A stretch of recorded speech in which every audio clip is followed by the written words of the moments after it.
Hello guys, नमस्ते, सलाम, राम राम, सत श्री अकाल। होप आप सब स्वस्थ होंगे और एकदम मस्त होंगे। मैं भी स्वस्थ हूँ और मस्त हूँ।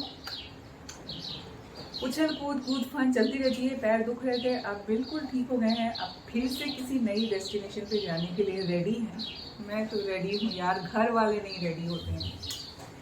बहुत मुश्किल होता है कहीं पे जाना मेरा। अरे यार, बच्चे कब बड़े होंगे? हो ही गए बड़े। इंडिपेंडेंट कब हो ही गए इंडिपेंडेंट। थोड़ा सा टाइम बचा है, फिर मैं भागती रहूँगी लेकिन मज़ा आता है यार। बारिश हो या तो बारिश नहीं हो रही, बट मुंबई के बाहर, थाना के बाहर जो मतलब जो बाकी के एरियाज है ना, वहाँ पे बहुत बारिश हो रही है और बहुत मज़ा आता है। और बहुत सारे काम पेंडिंग छोड़ गई थी, तो अब उनको धीरे धीरे कंप्लीट करना है। और एक दिखाती खूबसूरत सी सुंदर। और इससे पहले ना, मैं आपको बताती हूँ कि ये जो मेरा ब्लॉग आएगा वो 3-4 पार्ट का ऐड करके आएगा, तो समझ जाइएगा कि मैं बिज़ी हूँ। मेरी ब्लॉगिंग ऐसी ही होगी। हम डेली ब्लॉगिंग में क्या एक्सपेक्ट करते हैं और क्या करते हैं पता नहीं। क्या एक्सपेक्ट करते हैं कि हमारी लाइफ में रोज़ क्या हो रहा है, उसमें से 15-20 मिनट्स में हम क्या क्या दिखा दें। और हम वही चीज़ दिखाते हैं जो पब्लिक देखना चाहती है। हम सब कुछ तो नहीं दिखाते हैं। तो सबसे पहले समझ में आ गया आप लोगों को? चलिए, नहीं समझ में आया ना, तो इसमें मैं आगे की ब्लॉग्स ऐड करूँगी और आप देखिएगा। और इसका थोड़ा सा पेंडिंग काम है, वो भी मैं करने जा रही हूँ। And full video the craft सिर्फ मनीषा पे दिख जाएगा। जय जगन्नाथ। ठाकुर जी, बलदाऊ भैया एंड सुभद्रा। बलदाऊ भैया इतने क्यूट लग रहे हैं ना। वैसे मैं ठाकुर जी है ही हैं, मतलब हम क्या इनको बनाएंगे, ये खुद ही बोलते हैं। बस मैं बनाती नहीं हूँ, बनता जाता है और बन जाते हैं। ये जैसा चाहते हैं वैसा हो जाता है। सभी क्यूट लग रहे हैं ना, बहुत सुंदर से। अरे मेरा पत्ता भी फट गया यार। एक्चुअली बड़े पत्ते का ना यही प्रॉब्लम। ये देखिए, इस पे भी इसका इंप्रेशन आया ना, बहुत अच्छा आया। इसको भी मैं बना दूंगी थोड़ा थोड़ा करके, उसमें शेड डालती। ये देखिए आप, एक दुख भरी दास्ता। नहीं, कोई दास्ता नहीं, ये बहुत खूबसूरत लग रहे हैं। जब आप इनको पीछे से बैकग्राउंड पे देखेंगे ना, तो ये देखिए, अरे वाह, टीवी के बैकग्राउंड पे देखिए, ब्लैक पे ये वैसे ही बहुत अच्छे दिखेंगे। तो अभी थोड़ा थोड़ा काम बाकी है। मैं पहले घर के काम निपटाती हूँ और फिर वो करती हूँ। ये यहाँ से ना ये सब करना है और उसके बाद मैं आपको दिखाती हूँ। जय जगन्नाथ। मैं हैप्पी हो जाती हूँ यार, इन सब छोटी छोटी चीज़ों से बड़ा मज़ा आता है। सो गाइस, बहुत सारा ऐसा कुछ होता है ना डेली लाइफ में कि हमें वो सब चीज़ें निपटानी ही है, करनी ही है। और ये जो मेरे रोज़ की कसरत है ना, वो भी इम्पॉर्टेंट है यार। घर भी वेल ऑर्गेनाइज्ड हो, सब चीज़ें जगह पे हो, तो अच्छा लगता है, मुझे खुशी मिलती है। वैसे मुझे टाइम कम मिल पा रहा आजकल कि मैं बाकी चीज़ों पर ध्यान दे पाऊँ। कहीं ना कहीं कुछ ना कुछ रह ही जाता है। सब कुछ खुद ही करना है, वीडियो भी बनाना है, एडिटिंग भी करना है, और उसके साथ उसमें बहुत सारा कुछ करना पड़ता है। एंड देन जो मेरे पहले से काम चले आ रहे हैं घर गृहस्थी के, वो तो है ही है। तो अभी ऐसा नहीं कि उनको स्किप कर दूँ। स्किप क्या होता है, स्किप होती है कि अपनी रिकॉर्डिंग नहीं करनी, अपनी वीडियो नहीं बनानी, अपने क्राफ्ट नहीं बनाने, ये स्किप होता है। बाकी कुछ स्किप नहीं हो सकता है। और एवरी डे का मेरा ये टेबल के साथ जो जंग होती है ना हमारी, वो हमें कसरत जो असली वाली करनी होती है, वो करनी ही पड़ती है। ये सारे स्टंट बहुत इंपॉर्टेंट है। इस टेबल को इस मैट पे ही रखना है। बिना मैट के भी ये रह सकता है, ऐसा नहीं कि नहीं रह सकता है, लेकिन बिना मैट के जब ये रहता है ना, तो ये हमारे बच्चे स्कूल से आने पर इसमें फुटबॉल बना के कभी इधर कभी उधर करते हैं। और उस चक्कर में मुझे फिर वो बोलते ना कि चिड़चिड़ हो जाती हूँ, पता नहीं। मतलब मुझे चाहिए कि सब कुछ वेल ऑर्गेनाइज हो। और बच्चे तो अपनी उम्र में बच्चे तो रहेंगे ही रहेंगे यार। हम भी कभी बच्चे थे, खैर छोड़ो, जाने दो, बाकी चीज़ें चलती रहेंगी। बहुत ज़्यादा नहीं स्ट्रिक्ट हूँ, लेकिन हाँ स्ट्रिक्ट हूँ। अभी चीज़ें ना समय के हिसाब से बदलती रहती हैं यार। हमें चेंज लाना पड़ता है अपने अकॉर्डिंग, अपनी बाकी चीज़ों के अकॉर्डिंग, बच्चों के अकॉर्डिंग। परवरिश भी अलग अलग तरह की होती है, उम्र के हिसाब से होती है।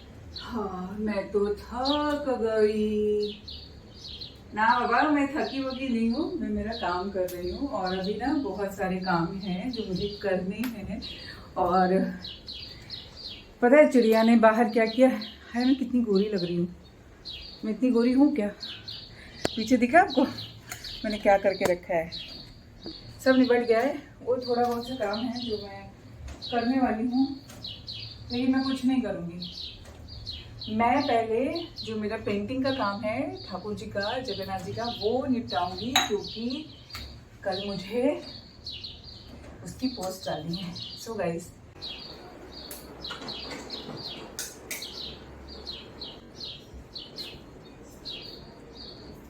इधर देखूँ तो अच्छा, पीछे से वो लाइट भी आएगी तो थोड़ा सा मेरे सर पे ब्लर हो जाएगा। मतलब लाइट्स का ऐसा ना, ऐसा लगता है इधर इधर से जैसे वो मूवीज टाइम में फोकस करते हैं ना, वैसे। और मैं लेकर आ रही हूँ फिर से बहुत सारे पीपल लीफ स्केलेटन्स। और ये देखो हाफ तो निकला ही नहीं है, जाने कब से ऐसे रखा हुआ है। तो अभी मैं ना एक काम करती हूँ, चलिए लेकर आई हूँ बहुत सारा पेंट। 2 दिन से सब काम चल ही रहा है, आपको पता ही है किसी का भी। तो पीपल लीफ के स्केलेटन्स लेकर आ रही हूँ, ये क्यूट क्यूट से। और इसमें एक बड़ा वाला स्केलेटन ढूंढा है मैंने, ये वाला जंबो साइज़ का। आप देख सकते हैं इसका साइज़ कितना बड़ा है, मेरे पाम से भी बड़ा है। और इसमें मैं कुछ बनाने वाली हूँ, और जो बनाऊँगी मैं आप लोग के साथ शेयर करूँगी। तो चलिए फिर मिलती हूँ। अच्छा, पता है जब घर में बच्चे नहीं होते हैं, जब घर में कोई नहीं होता है, तो कुछ अलग होता है, कुछ अलग मूड होता है। हम सबको कुछ ना कुछ करते रहना चाहिए जीवन में। जब हम बिजी रहते हैं ना, किसी काम में व्यस्त रहते हैं, तो बहुत सारी परेशानियां ऑटोमेटिक ख़त्म हो जाती हैं। तो जब पहले के लोग बोलते थे ना कि आप बिज़ी रहो, आप काम को करते रहो, कुछ कहीं कहीं बिजी, मतलब व्यस्तता जीवन में बहुत इम्पोर्टेंट है। अब वैसा भी व्यस्त नहीं होना कि बिल्कुल सर पे ओले पड़ने जैसे हो जाते। कभी कभी होते हैं मेरे साथ सर पे ओले पड़ने जैसे, मेरे साथ अक्सर होता है, लेकिन कुछ कर नहीं सकती हूँ। या तो मैं मेरी आदत से मजबूर हूँ कि इतना सारा काम बटोर लेती हूँ। कभी कभी लगता है कि तुम इतना सारा काम क्यों बटोर लेती हो, जितना होता है उतना करो। लेकिन ये जो काम है ना, ये सब कुछ एक दूसरे से कनेक्टेड है। तो कहीं ना कहीं जब हम इन कामों को करते हैं तो मेरा तो खैर है ही है यार, इतना सारा चीज़ें हैं तो वो चलती रहेंगी, उसमें नो एक्सक्यूज़। बहुत सारी चीज़ें हैं, लेकिन ज़िंदगी में बहुत कुछ छोटी छोटी छोटी छोटी जो खुशियाँ हैं ना, वो इम्पोर्टेंट है। एंड एक बात बताती हूँ, इसमें नहीं है, इसमें लिख लेती हूँ जब चाहिए होता है। तो आपको तो सीधी दिखेगी इसमें, देखिए मैंने मिरर इमेज में लिखी है। जब आंखों में अरमान लिया, मंजिल को अपना मान लिया, फिर मुश्किल क्या और आसान क्या, जब ठान लिया तो ठान लिया। जब ठान लिया तो ठान लिया, बस कुछ भी होने दो, होता रहे होता रहे होता रहे, और हम अपना काम करते रहेंगे करते रहेंगे करते रहेंगे। सो गाइस, अभी मैं जा रही हूँ मेरा ये काम करने हैं। खाना पीना बना लिया है, हो गया है सब कुछ। अपनी पेट पूजा भी हो गई है। मतलब बचपन में बोलते थे ना, बच्चों का जब पेट भरा होता है तो सब आसान होता है, तो वो खुश रहते खेलते रहते। पेट भरा होना चाहिए। अब वो पता नहीं, हमें नहीं पता है वो पेट भरने से खुश होता है, मतलब ठीक है, हमको सोचना होता है ऐसी चीज़ें, कई सारी चीज़ें होती हैं तो वो नहीं पता है। लेकिन बच्चा खुश तो सब कुछ, तो अभी सब कुछ निपट गया। अभी ये बच्चा जा रहा है अपना काम करने। बच्चा बुढ़ा होता जा रहा है, नहीं बुढ़ा नहीं होना है, बच्चा रहना है बन के। लेकिन जैसे जैसे हम बड़े होते हैं ना, उम्र बढ़ती है, वैसे वैसे मैच्योरिटी आने लगती है, सच में आने लगती है, एक्सपीरियंस हो रहा है, समझदारी आने लगती है। पहले समझदार नहीं थी क्या? थी यार, चलो जाने दो। चलो आप लोग भी ऐसे इंजॉय करो ज़िंदगी को, यही ज़िंदगी है। देखो इतनी सारी कंट्रोवर्सी यूट्यूब पे, बहुत सारे क्रिएटर्स हैं, बहुत सारे क्रिएटर्स जिनको मतलब आप देखो, चाहे अभी किसी का नाम लूँगी तो मैं मेरा प्रमोशन करने के लिए नहीं बोल रही, मतलब मेरे को ये करने के लिए, कोई भी ऐसे जैसे बहुत सारे, चलो मैं किसी का नाम नहीं लेती, लेकिन बहुत सारे क्रिएटर्स हैं जिनके ब्लॉग्स देखना अच्छा लगता था, डेली ब्लॉग्स। ऐसे तो अब बिल्कुल मन नहीं करता है। इतनी सारी कंट्रोवर्सी है यार, ऑफलाइन समझाया जा सकता है इन सब चीज़ों को। मैं सोचती हूँ ना, मैंने मैसेज भी किया उनको, इंस्टा पे डीएम किया, लेकिन क्या है कि सबकी अपनी अपनी, बोलते हैं ना, हम क्यों किसी से कम रहें। और ये मैं आज बोल रही हूँ कि ये लोग जब वो अपने आज के ब्लॉग्स देखेंगे ना, कभी पीछे जाके या तो डिलीट कर देंगे या हाइड कर देंगे, लेकिन बाई चांस अगर उन्होंने छोड़ के रखा है तो प्लीज़, जो कंट्रोवर्सी आज आप कर रहे हैं ना, ये 1 महीने बाद देखना, आपको ऐसा लगेगा इतना घटिया काम, इतने ऐसे मैंने बोला, ऐसे ब्लॉगिंग करते हैं। खैर ठीक है, व्यूज़ आएंगे, सब्सक्राइबर्स बढ़ेंगे, सब कुछ होगा, लेकिन आपके अंदर का जो इंसान है ना वो पता चलता है, आपके अंदर क्या चीज़ है ना वो पता चलती है। हम वही दिखाना चाहते हैं जो हम दिखाना चाहेंगे। सबके जीवन में परेशानियां, सबके घर में लड़ाई होती है, सबके आपस में होती है, फ्रेंड्स के साथ होती है, क्योंकि ज़िंदगी है तो होनी ही है। लेकिन आपके अपने अंदर का जो एक होता है ना कि सबसे बेकार जो फेस होता है, कि हम घर में भी होता है ना, किसी के साथ इतने रूड नहीं हो सकते। कभी किसी से लड़ाई हो जाए तो हमको बोलते हैं कि शब्द जो होते हैं, हमारे शब्द बहुत चुभते हैं। और मैं इस पर एक छोटी सी कहानी आपको बताती हूँ। मैं पेंटिंग स्टार्ट करती हूँ और उसके साथ ही साथ मैं वो छोटी सी कहानी है एक लकड़हारे की और एक शेर की दोस्ती की, मैं वो आपको सुनाऊंगी और आप सुनना। तो शब्द जो हमारे होते हैं ना, शब्द हमें कभी ऐसे गलत नहीं निकालने चाहिए। गलती हो जाती है, हम इंसान हैं, मैं नहीं बोलती कि ऐसा नहीं। हम गुस्से में होते हैं तो बोलते, पहले के लोग बोलते थे, पता है, जब गुस्सा ज़्यादा था ना तो शांत हो जाया करो, मौन हो जाया करो और एकांत में चले जाया करो, क्योंकि गुस्सा बहुत कुछ बर्बाद कर देता है। तो अगर हमें अपने गुस्से पे कंट्रोल नहीं है, हम उन चीज़ों को नहीं समझ सकते हैं, तो मौन हो जाना चाहिए। लेकिन ये कहानी सुनिएगा, फुल ब्लॉग देखिएगा, बहुत अच्छी कहानी है। तो चलिए मैं चलती हूँ काम करने। मेरी पीठ क्या हो रही है, एक्सरसाइज भी करनी पड़ती है यार बीच बीच में, पता है, ऐसे ऐसे ऐसे ऐसे डॉक्टर ने बताई है ऐसे ऐसे एक्सरसाइज करने की, बैक के लिए एंड हैंड के लिए भी ऐसे ऐसे। तो वो सब साथ ही साथ चलता रहता है। और ज़ोरदार बारिश हो रही है और सब चिड़िया इधर आके बैठ गई हैं। तो मैं चली टिंगा, मैं सोच रही थी वो ऐसे ऐसे डांस करता है ना, ऐसे टिंगा लिंगा टिंगा लिंगा टिंगा लिंगा, थोड़े दिन बाद वो भी करूँगी मैं। सो गाइस, ब्लॉग देखिए, इंजॉय करिए। और अब मैं बैठने जा रही हूँ, बाकी सब काम हो गया है। तो सो गाइस, मेरी कुर्सी के ऊपर बैठा हुआ है एक स्टूल, और ये सब मेरे करामात होते हैं। पोछे से पहले सब कुछ ऊपर रखना एंड पोछे के बाद फिर सब कुछ जगह पे रखना। तो एवरी डे का है, ऐसा नहीं कि मेरे लिए बड़ा आसान है सब कुछ करना। छोटी छोटी मुश्किलें हैं, डेली के टास्क हैं, उनको करके अपना काम करना पड़ता है। कैमरे की सेटिंग, एंगल सेट करना एंड उसके साथ साथ बहुत कुछ। अब मैं ना यहाँ पर आपको वो जो छोटी सी कहानी है वो बताती हूँ, जो मैंने आपको बोला ना कि एक शेर से दोस्ती की कहानी है। जीवन में जो कुछ भी होता है ना, वो ऊपर वाले की कृपा से ही होता है। हमेशा उसका हाथ अपने ऊपर होता है, और हम अच्छा करते हैं तो हाथ हमारा साथ देते हैं, और हम अच्छा नहीं करते तो शायद वो हाथ हमारे ऊपर से उठ जाता है। कोशिश करना चाहिए कि हम हमेशा अच्छा ही करें जीवन में। जीवन है, ऐसे ही चलता रहना है, चलते रहना है। सॉरी, कभी वॉइस ओवर में हो जाता है यार, क्योंकि मेरा कुछ भी स्क्रिप्टेड नहीं है, तो लिख के नहीं रखती हूँ। जो दिल में आता है वो आप लोग के साथ शेयर कर लेती हूँ, बोल देती हूँ, लेकिन अच्छा बोलती हूँ, है ना? बताइएगा ज़रूर। एक बार की बात है, एक लकड़हारा था जो जंगल में लकड़ियाँ काटने जाता था। तो घने जंगल में जाता था, वहाँ पे उसकी दोस्ती हो गई शेर के साथ। शेर जब छोटा बच्चा था तब से उसकी दोस्ती उसके साथ हो गई, और उसकी दोस्ती, अब शेर उम्र के साथ साथ बड़ा होने लगा, और लकड़हारा जो है वो भी धीरे धीरे जो है उसकी ज़िंदगी भी बदली, उसकी शादी भी हो गई, सब कुछ हो गया। और उसकी दोस्ती शेर के साथ थी, तो बाकी जो जंगल के जानवर थे उससे खौफ खाते थे लकड़हारे से कि उसका दोस्त तो शेर है, वो अलग बात थी। अब जब उसकी शादी हो गई तो शेर ने कहा, यार तुम्हारी शादी हो गई तो तुम दावत तो दो अपने घर पे। तो लकड़हारे ने बोला ठीक है। तो एक दिन उसने जो है अपनी पत्नी से कहा कि मेरे जंगल के दोस्त आने वाले हैं खाना खाने के लिए, तो तुम खाने में कुछ अच्छा बना लो। तो उसकी बीवी बड़ी खुश, उसने बोला इसके दोस्त आएंगे, तो उसने अच्छे अच्छे पकवान बनाए, बहुत कुछ बनाया खाने पीने में। और जब टाइम आया, जब वो बोला कि मैं जाता हूँ अपने दोस्त को लेकर आता हूँ, तो वो गया और शेर को लेकर आया, उनको लाया, उसने घर के अंदर लेकर आया और उसने बिठाया। अंदर से उसकी पत्नी झांक कर देख रही थी कि इसके कौन से दोस्त आए। अब जब उसने देखा कि इसका दोस्त तो शेर है, ये अपने साथ जंगली जानवरों को लेकर आया, शेर के साथ और भी कुछ जानवर आए थे, तो उसने देखा कि इसका दोस्त तो जंगली जानवर है, ये सारे कहाँ से आ गए।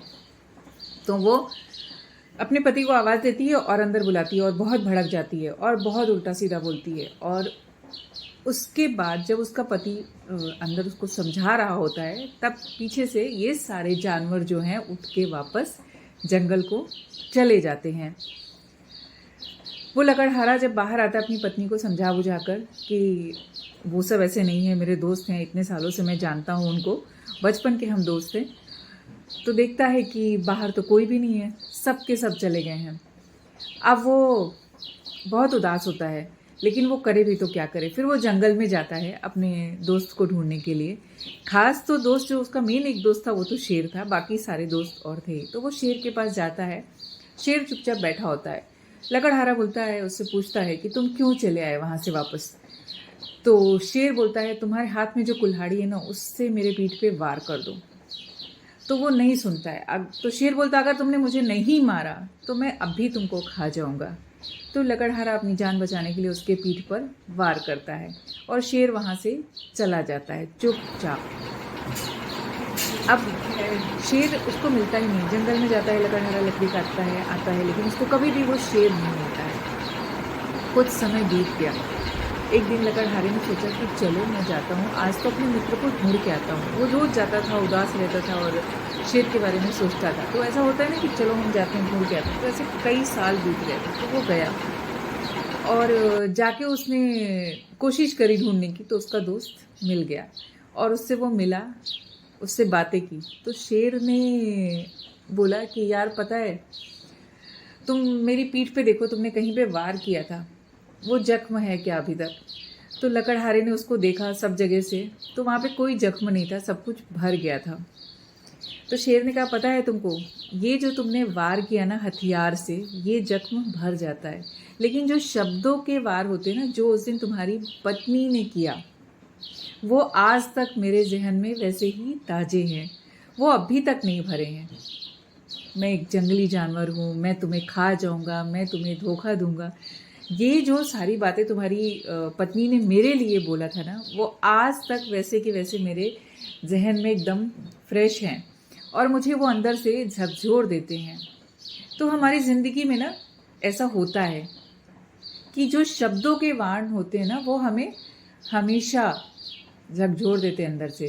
किसी ने कभी हमारे लिए बुरा बोला हो ना, बुरा कहीं से हमने सुना हो ऐसे, तो बहुत बुरा लगता है, उसने ऐसा बोल दिया। कोई एक थप्पड़ मार देता है ना, वो चल जाता है, लेकिन शब्द जो है ना वो चुभते हैं और ज़िंदगी भर चुभते हैं। तो यही सारी चीज़ें होती हैं कि जब हम ज़्यादा गुस्से में होते हैं, हमें समझ में नहीं आता। इवन जब बहुत शायद ज़्यादा खुश हो जाते हैं ना, तो भी ओवर बोलते हैं ना कि कुछ ज़्यादा कह दिया, औकात से ज़्यादा बोल गए। तो खुशी में भी ऐसा हो जाता है। तो ज़्यादा दुख और ज़्यादा मतलब दुख नहीं, ज़्यादा उदासी, जब अंदर से आप टूटे हुए हो या किसी से गुस्सा आया हो, गुस्से में खास करके क्रोध में, कभी भी मुंह से कुछ भी अपशब्द नहीं बोलने चाहिए। अपने शब्दों पे कंट्रोल रखना चाहिए या फिर मौन धारण कर लेना चाहिए। खैर, ये तो जीवन की छोटी छोटी बातें हैं। एवरीडे बच्चों को बहुत सारी कुछ चीज़ें सिखानी पड़ती हैं। परवरिश में बोला ना, परवरिश बहुत अलग अलग तरह की हो गई है अभी। मुझे वो परवरिश से याद आती है आमिर खान की 2 मूवी, देखी होगी आप लोगों ने भी। एक याद आती है दंगल और एक याद आती है 3 इडियट्स। दोनों में ना 2 तरह की बातें हैं। देखिए, दंगल में कितनी स्ट्रिक्ट पेरेंटिंग की गई है। ज़बरदस्ती बच्चों को उसने रेसलर बनाया, उसने सिखाया, उनको उसमें कुदाया, सुबह 5 बजे उठा के भी उनको दौड़ाया। पता है क्या फ़र्क है? और 3 इडियट्स में क्या किया है? जो जी में आया है वो करो, ऑल इज़ वेल। दोनों चीज़ें दिखाई गई हैं और दोनों आमिर खान की मूवी हैं। मुझे आमिर खान की मूवी अच्छी लगती, पसंद है आमिर खान, ऐसा नहीं कि नहीं पसंद है। बस ये मूवी नहीं अच्छी लगी जो मैं बच्चों के साथ देख कर आई। इसका रिव्यू मैं आपको दूंगी, ज़रूर दूंगी। क्या करते हैं यार ये लोग, कैसी मूवी बनाते हैं पता नहीं। तो ज़िंदगी में ना 2 चीज़ें इम्पॉर्टेंट हैं, और वो क्या? दंगल भी इम्पॉर्टेंट है and all is well, 3 idiots भी इम्पॉर्टेंट है। दोनों चीज़ आप देखिए, सोचिए और समझिएगा। और बहुत बारीक चीज़ दिखाई गई है। पेरेंटिंग उम्र के हिसाब से होती है। बच्चे जब तक छोटे हैं ना, उनको सांचे में ढालना भी हमारा काम है। खास करके हम माँओं का काम है। उनको सब कुछ आना चाहिए एक उम्र तक। तो जब वो 15-16 साल तक हो जाते हैं ना, तो उनको वो सारी चीज़ें पता होनी चाहिए। तो उसके लिए हमें बहुत स्ट्रिक्ट होना पड़ता है। एंड बाद में जब वो 17-18 साल के होने लगते हैं ना, तब हमें उनके साथ थोड़ा अलग तरह से पेश आना होता है। दोस्त तो नहीं बन सकते, हाँ एक होता है ना कि बच्चों के साथ वैसा रिश्ता रखें कि वो सब कुछ शेयर कर सकें। दोस्ती भी अलग अलग तरह की होती है और दोस्त का मतलब भी अलग होता है। तो मैं तो कभी नहीं चाहती हूँ कि बच्चों को एकदम दोस्त के जैसा थोड़ा बहुत लाइफ में लाना पड़ता है, हर चीज़ें लानी पड़ती हैं। लेकिन पता है दोस्त भी बहुत नसीब वाले होते हैं जिनको बहुत अच्छे दोस्त मिलते हैं, जो बोलते हैं ना दोस्त, ऐसे दोस्त मिलते हैं कि जहाँ पे माँ बाप की कमी को भी पूरा कर देते हैं। तो वो चीज़ें होती, तो वैसे ही लाइफ में माँ बाप भी दोस्त बने, लेकिन एक अलग तरह की दोस्ती होती है माँ बाप के साथ बच्चों की, जहाँ पे वो समझ सके। तो पेरेंट्स होके माँ बाप को समझना बहुत नहीं, पेरेंट्स होके बच्चों को समझना यार, इसके लिए होता है कि मुझे स्क्रिप्ट पति देव हमेशा बोलते हैं कि तुम लिख लिया करो कि तुमको क्या बोलना है, लेकिन आप लोग समझते हैं ना यार, अभी इतना छोटा सा दिमाग है, इतना सारा काम है। जय जगन्नाथ जी, देखिए कितने अच्छे से भगवान जी शांति के साथ मुझे वो मौका दे रहे हैं कि मैं ये चीज़ें कर पाऊँ। अच्छा लगता है। छोटी सी ज़िंदगी, छोटा सा ब्लॉग और बहुत कुछ जीवन में चलता रहता है। ज़िंदगी चलने का नाम है, चिड़िया बोल रही है। और ये जो चीज़ है ना, एक दिन की मेहनत नहीं होती। हमें लगता है ना जो हमारे सामने आता है कि वो फटाक से हो गया, फटाक से नहीं हो पाता है। उसके पीछे घंटों की मेहनत होती है, बहुत सारा चीज़ होता है, बहुत सारी फीलिंग्स होती हैं और बहुत कुछ होता है लाइफ में। और भी बहुत कुछ नया नया सीख रही हूँ, आप लोगों के साथ शेयर करूँगी। समय आने पे सब कुछ शेयर करते हैं ना, समय इम्पॉर्टेंट होता है। तो ऐसा ज़रूरी नहीं होता है कि हम सारी चीज़ें एक बार में आप लोगों के साथ वो कर पाएँ। और पाबंदी है, यहाँ पर समय की भी पाबंदी है, मुझे भी कम समय में बहुत कुछ करना है। ज़िंदगी धीरे धीरे बढ़ रही है, वो बोलते हैं ना वो गुज़र रही है, और हमें उसको गुजारना नहीं है, हमें उसको जीना है। तो हम उसके साथ जी रहे हैं। भगवान जी जिधर से देखिए उधर से हमें ही देख रहे हैं, ये इनका आशीर्वाद है। और मैं मानती हूँ कि है, साथ है और हमेशा रहेंगे। तो इसमें इतना ही।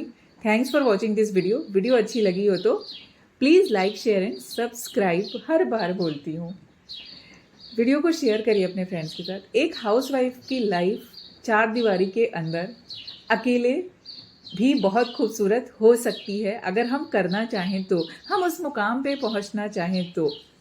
बच्चे बड़े हो रहे हैं, उनको मैं ब्लॉग में नहीं ला सकती क्योंकि वो डिस्टर्ब हो जाते हैं। जब वो घर पे रहते हैं और ब्लॉगिंग होती है ना, तो वो डिस्टर्ब हो जाते हैं।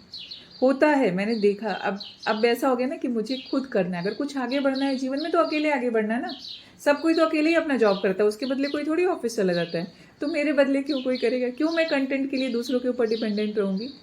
मेरा खुद का कंटेंट होगा, मैं खुद होंगी और आप सभी के साथ रूबरू होती रहूँगी। तो फिर से बोलती हूँ, वीडियो अच्छी लगी हो तो follow me, follow me, follow me. जय जगन्नाथ जी। अब थोड़े तो पोज बनते हैं ना, तो मेरे पोज इम्पॉर्टेंट है यार, ये सब भी इम्पॉर्टेंट है। पता है लाइफ में आप कैसे आगे लोगों को दिखा रहे हो, क्या चीज़ दिखाना चाह रहे हो, कैसे दिखाना चाह रहे हो, कितनी खूबसूरती के साथ आप प्रेजेंट करते हो ना, वो इम्पॉर्टेंट होता है। ऐसे ही लोग नहीं कुछ भी देखने चले आते हैं, शायद कभी कभी कुछ देख भी लेते हैं, लेकिन मुझे ऐसा लगता है कि मेरे अगर चैनल पे कुछ भी आता है तो लोग नहीं देखना पसंद करते। ऐसा है क्या? ऐसे पता नहीं क्या कुछ भी डालूंगी। खैर ठीक है, बहुत टाइम हो गया है, अब मैं जा रही हूँ बच्चों के लिए खाना बनाने। और ये हो गई है, एक हाथ में कैमरा, एक हाथ में मैं। कभी कैमरा स्टैंड में होता है, कभी कहीं होता है, और मेरी बातें तो वैसे भी नहीं ख़त्म होती हैं। अकेले रहूं तो भी दिमाग में चलता रहता है कि क्या करना है। तो गाइस, अब ये हो गए हैं, एक प्रभु जी का आशीर्वाद एंड थाम रखा है मुझे ऐसे, और हमेशा ऐसे ही थामे रहें। और आप सब भी ऐसे ही मुझे देखते रहिए, हंसते मुस्कुराते, और आप सब भी हंसते मुस्कुराते रहिए। ज़िंदगी में बहुत सारे दुख तकलीफ कहानियाँ हैं हमारी लाइफ में जो चलती रहेंगी, ख़त्म नहीं होंगी। और मैंने अभी यार इसकी वीडियो निकाली, वो दी क्राफ्ट विद मनीषा पे पेंटिंग करते हुए दिख जाएगा। बाकी तो मैं इसमें भी आजकल शेयर कर ही देती हूँ कि क्या कर रही हूँ डेली ब्लॉगिंग में। सो गाइज, जय जगन्नाथ। और आगे क्या बोलूँ? So thanks for watching this video guys. Video अच्छी लगी हो तो please like share and subscribe. Cute से हमारे जगन्नाथ जी।